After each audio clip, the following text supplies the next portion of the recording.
I'm saying something which is going to be… I'm going to be unpopular with all the political parties in the country. I see, particularly in United States, if you ask somebody, he says, I'm a Republican. In our country, it was not like that in the beginning, but now we are getting there very rapidly. I feel this political membership should not be there. But what about the party? Party has become the new religion. First of all, India, Bangladesh, Pakistan, Nepal, Sri Lanka, reasonably, if they're economically in some kind of similarity, then opening up the borders will work. Particularly United States has taken to this and India is going that way.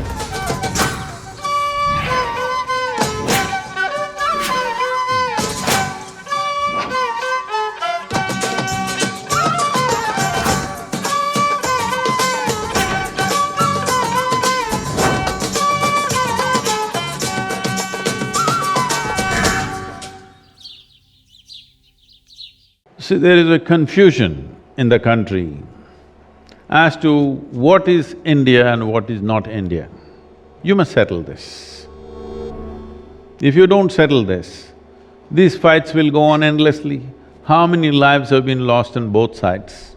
For how long you want to do this? We must decide. You must have the courage to decide. Otherwise, if you do not integrate the nation, this problem will go on. This confusion, in the new generation that is there also, there is confusion whether I belong to this nation or do not belong to this nation, because different people are campaigning in different ways. So I'm only talking about anything and everything which is coming in the way of integrating the nation must be removed. And in my opinion, 370, Article 370 is one of those things which is leaving populations confused, not knowing where they belong. Yes, Mr. Sadhguru, I want to ask you about psychedelics. Do you think psychedelics can help diffuse violence if given to leaders? You want to dope them now, nothing else worked.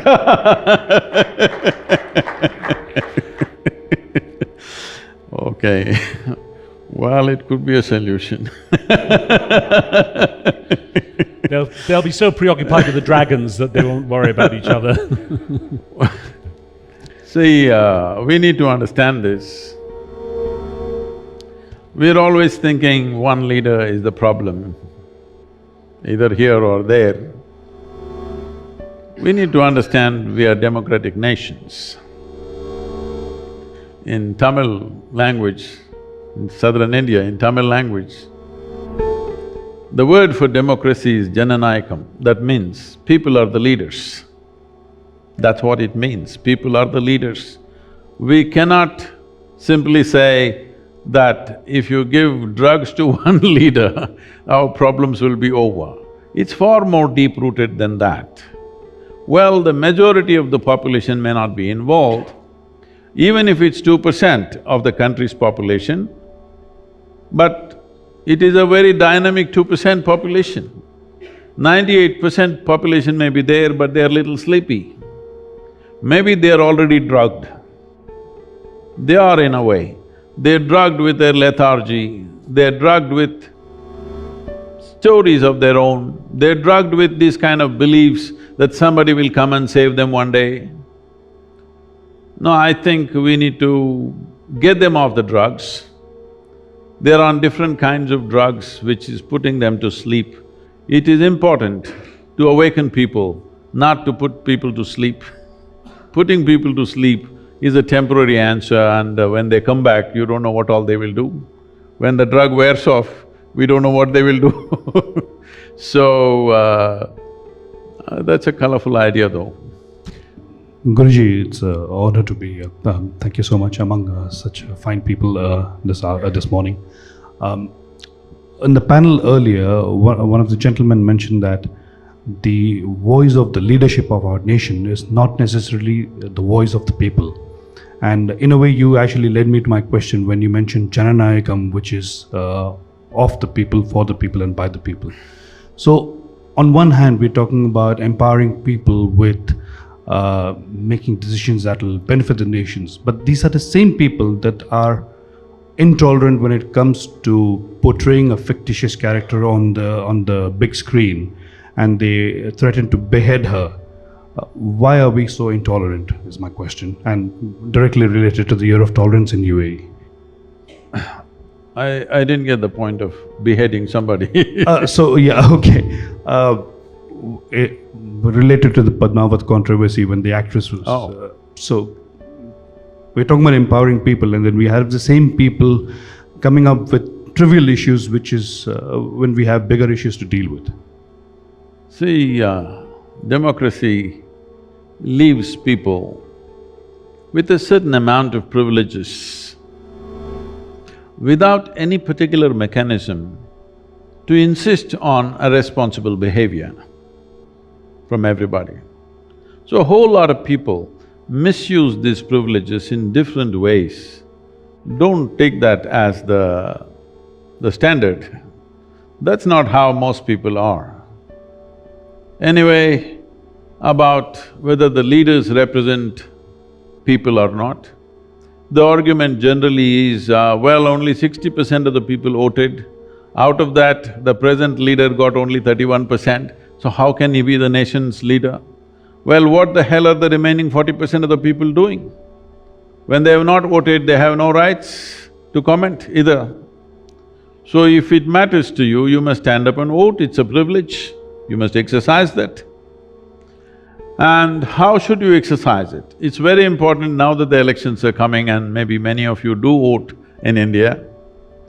See, the important thing is if democracy has to work, the feudalistic mindset has to go, in the sense, if even one family votes as one unit, then it's not democracy. This is the idea of secret ballot, that everybody should think for themselves and vote. If you vote as a family, if you vote as a caste, if you vote as a religion, even if you vote as a party, I'm saying something which is going to be… I'm going to be unpopular with all the political parties in the country. I'm saying this political party membership should be taken away. There should be no such thing, because I see, particularly in United States, if you ask somebody, he says, I'm a Republican. Why? My father was a Republican, my grandfather was a Republican. So your vote is already decided. This is a feudalistic way of existence. Where is the democracy in this? We are getting there also rapidly. In our country, it was not like that in the beginning, but now we are getting there very rapidly. I feel this political membership should not be there. There should be a limit. If they need that many people, maybe 500 people, 1,000 people to run their party, that many people can be the members. Public should not be members because they're pre-committed, which is not a good thing. Every time when the election comes, you must evaluate what's happened in the last 5 years, is it worthwhile, whether we should give them another chance or not, is something that each individual should decide. If you decide as a mass, either because of your party membership or because of your religious affiliation or because you belong to a caste or whatever, then there is no democracy as such, it is just feudalism in the name of democracy. And most countries are becoming like this, particularly United States has taken to this, and India is going that way. I think if we want a course correction, we are talking about voting beyond religion and caste, but what about the party? Party has become the new religion. It's important that there should be no memberships. People should decide just before the election who they want to vote for. Otherwise, we will subvert the democratic process. It's always a pleasure hearing you, Sadhguruji. Today, you have the Facebook lands, the Twitter lands, the Instagram lands, which do not respect national boundaries at all. So when we talk about sovereignty, are we obsessing about a 19th century concept which has become completely passé? Definitely, but we need to understand the region which we are right now referring to. 33% of the world's malnourished children are in this region, in India for that matter. So,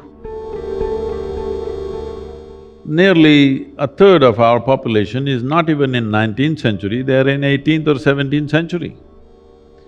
So when they're in that place, we talking about 21st century as if everybody has gotten there is not fair. Right now, you need to strengthen the sovereignty of the nation because you cannot address the people without strengthening that. When populations come to a certain level of well-being, definitely we have to loosen this sovereignty. We must understand this. This making of a nation is at different levels of evolution for a society. Unfortunately, within the first 25-30 years, if we had become a developed nation, we would be talking a different language. I would be definitely speaking a different language. But my engagement, 70% of my work is in rural India, and what 21st century are we talking about? 21st century we talk only when we come to Bangalore, Mumbai, somewhere. When we're in the villages, we are talking 18th century talk. That's the condition where they are. So, somewhere, if we are not able to take 100% of the nation's population at once, but little upgradation of at least basic nourishment must happen before we talk about bigger ideas of loosening the borders. First of all, India, Bangladesh, Pakistan, Nepal, Sri Lanka, reasonably, if they're economically in some kind of similarity, then opening up the borders will work. Otherwise, when the disparity is too heavy, if you open it up, there'll be chaos and inevitable conflict. This is why I said, if economic borders are loosened, political borders are tightened but economic borders are loosened for some time, without scaling up the economy, without increasing the size of the economy, there are really no solutions. Because a small pie, whichever way you break it, it's not going to work. We need to increase the size of the pie. Once the size of the economy is large enough, and for it to become large enough, these nations need to function as one, as economic unit at least.